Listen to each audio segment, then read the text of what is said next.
Hi everyone, my name is Coach Jared here at NextFit. Today I'm going to demonstrate a pull-up progression. A pull-up is a really good movement, but many of us struggle getting our first pull-up and then chaining multiple pull-ups together. The first thing I'm going to show you is just the regular unassisted pull-up. I'm going to use the bench here to help me get up there. You take your grip, you're going to dead hang, which means all the way down, and then the goal is just to get as high as possible. At least your eyes, better your chin, perfect your chest. I can't get my chest, that's no big deal. What you're going to do, you're going to hang down, take a deep breath, and I'm going to very aggressively pull my chest towards the bar.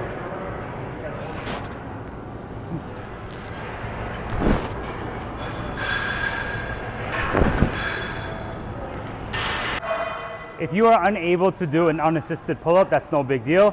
Here at Next, we have a bunch of different varieties that you can do for a pull-up to help you get your first pull-up.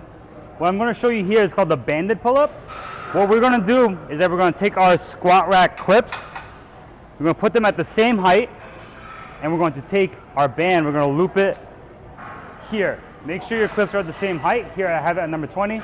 And what I'm going to do is I'm going to stand on this band, and the higher the band is, the more assistance I'm going to get. The lower the band is, the less assistance I'm going to get. What you're going to see is that as I step, the band is going to stretch.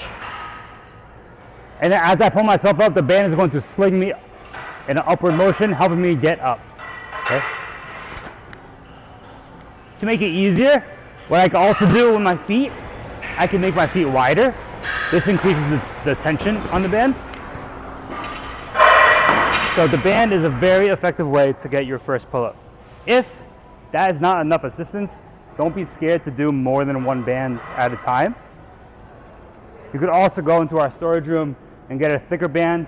After the blue will come the green, and after the green will come the black. If you don't want to get a thicker band, what you could also do is increase the heights of the squat rack, and this will also make getting a pull-up easier. The next variation we're going to do with the pull-up is called the jumping negative pull-up.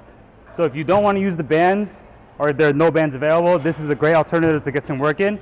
What I'm going to do is that I'm going to use whatever I need. In this case, it's a bench, and I'm going to literally jump and pull myself as high as possible into that finished pull-up position, and then I'm going to slowly put myself down.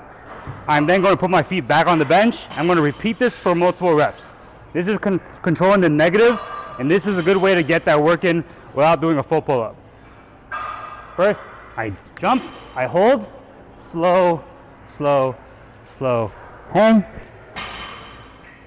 Again, jump, hold, slow. Obviously, the slower you go, the more difficult it's going to be. Slow. Okay, so those are a couple of ways to get your first pull-up down. Again, if you can't do one pull-up, you could use the pull-up on the bands. You could do the negative pull-ups. Do this for a couple of weeks at a time. Don't rush the progress. And before you know it, you'll be able to get your first pull-up. If you have any questions, feel free to ask me or any of the trainers here at Next. We'll be more than willing to help you get your first pull-up.